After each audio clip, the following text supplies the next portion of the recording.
It's the cup final and the two biggest heavyweights in the nation are duking it out to lift the most prestigious trophy in the land. Ask anyone and they'll tell you that this is the most important day in football of the year for the Vatican City.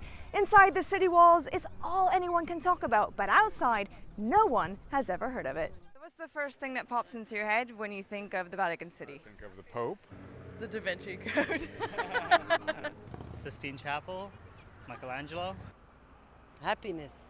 When people think of the Vatican, let's be honest, they're not thinking about football. But watching the Sergio Valci Cup final, you may reconsider. It's a competition that started back in 1945 and is played by all the different departments within Vatican City.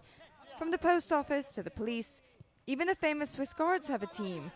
So while Catholicism is the religion behind the walls, football is another faith thriving at the core of the smallest sovereign state on the planet.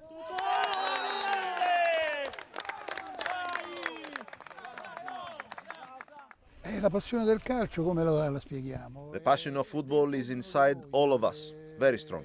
You start playing when you are a kid and it goes on like this. Some people manage to do better, some people less. Some people even go ahead to represent their nations. This passion is given from birth. You cannot explain it, it's something you have inside. Today, it's the turn of those who control the purse strings of the Catholic Church, the finance team called Santos. They go up against the team to beat in these parts, the Vatican Museum, a department of the Church dating back nearly 2 millennia. For the moment, they've put aside their roles at the pointy end of the Christian world to vie for cup glory.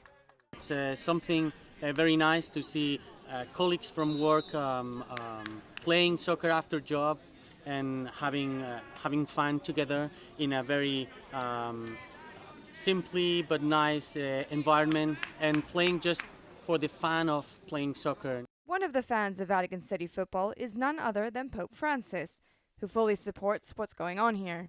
The Pope is a football fan and he follows our activities. I met him last November and we talked about our football activities.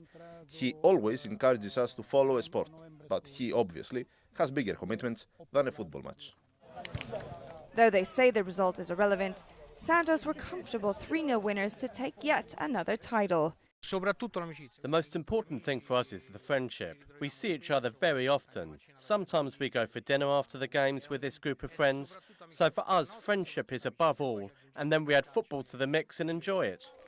You'd think, for guys who say this whole thing is just a bit of fun, wouldn't enjoy the taste of victory, but just look at the way they celebrate.